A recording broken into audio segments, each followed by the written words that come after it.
fan roundup here at Old Trafford as Manchester United have won by 3 goals to 1. I'm going to start with you, little man, little champion. Wow, what a crazy game. How are you feeling after that?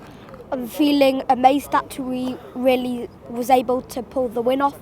Really, if they didn't get that 2 red cards, we wouldn't have been in the semis. Yeah, exactly. Because actually, we wasn't playing very good, was we? We were struggling for large parts of that game. Until that penalty happened, we was out of the game. It's like it was out of Old Trafford playing at their stadium. Exactly, yeah. It felt like Fulham were the home team. You know, Mitrovic was bullying people. Andreas Pereira was on the ball. Their fullbacks were up and down. We just kept struggling. But what was going... When you saw all of that chaos and all of those red cards, what was you thinking? Thank God for Mitrovic and Willian. Yeah, because they actually helped us, didn't they? Yeah. And now that we have managed to win it, you know, Bruno scores his penalty, and we go through to the next round. How are you feeling now that we're going to Wembley for the semi-final? I'm feeling if we go to the finals, it might be Man City because they wanted to get a cup, and if they don't get the Premier or Champions, they need to win one. Exactly, and that's dangerous, isn't it? Because Man City are a dangerous side, obviously. But we've got Brighton, and Brighton have been really, really good this season. Do you think we'll be able to beat them? Yeah, we'll be able to beat them because we have the energy and heart to do it. Good man, exactly. And lastly, before I go to these guys, but you still stay here, who was your favourite player on the pitch today and why? For me, it was Bruno because he hasn't skied the penalty since last time. And this time he's been able to pull the win off for us. Yeah, okay, fair enough, because he maybe didn't have his best game, but like you said, in that pressure moment, he came through. Bro, it was a crazy game, and that was a game like little man just said here. Like, thank you, Willian. Thank you to Mitrovic. It was a struggle. We struggled. We couldn't get out. Our midfielders, they couldn't get on the ball. To be honest, if it wasn't for De Gea, we would have been out of this game in the first half. It should have been 2-3-0, but he pulled off some amazing saves. It took literally one quality moment for us to open up the game. Without that quality, we struggle. You know, flipping Sancho, Anthony, they come in, they do what they need to do. Fulham, they lose their heads. And after that, we walk through it, but before that, it was just... A lot of people talking about midfield. Obviously, first game without Casemiro, we were all like, look, we know it's going to be a big miss. Eric Ten Hag in the press conference was like, listen, we've won games without Casemiro before. Obviously, he's got to back his guys. But he wasn't there today, and you could tell he wasn't there today. To be honest, this is why Ten Hag, for me, is the best manager in the world, because he's doing what he's doing now with a squad that is not good enough to play how he wants to play. He likes to keep the ball. The subs that we have of midfielders, they're Scott McTominay, he can't keep the ball. Fred, he's not the best at keeping the ball. You know, Sabitzer, everyone else thinks he's alright. For me, I don't see what he really brings to our team that makes him United quality. I don't see it. You know what I'm saying? So for what Ten Hag's doing with the players that he's got out there, I don't see any other manager that can do that. Pep, if he with them players, he wouldn't be able to do it. Yeah, he couldn't play the way he wants to play. He needs people that can play football. You know what I'm saying? But what Ten Hag's doing with these players, it's amazing. So. Yeah, we're on to better things, bigger things, onto the semi-final against Brighton. How do you feel about that, Brighton? The thing is, we just come from Wembley. It's their first time there in how long? So for them, it's going to be a lot. It's going to be, you know what I'm saying, pressure and all of this. Us, we're ready for it. You know what I'm saying? We've been here. It's just round 2 for us again. We're going to go back, do our job, what needs to be done.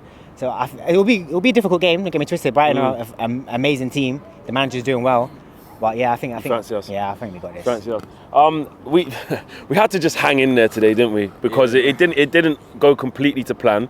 But that 5 minutes of madness, of chaos, it was just insane. I don't think anybody expected that to happen. Like, because from where I was sitting, it wasn't clear what was going on at first. I saw the ref throw out the red, and then I thought it was just 2 players, and then I'm hearing after that the manager got the manager was the first. Oh, was it? Yeah. But when the ref was walking over to the VAR screen, before he'd even looked at the video, Marco Silva was just going crazy.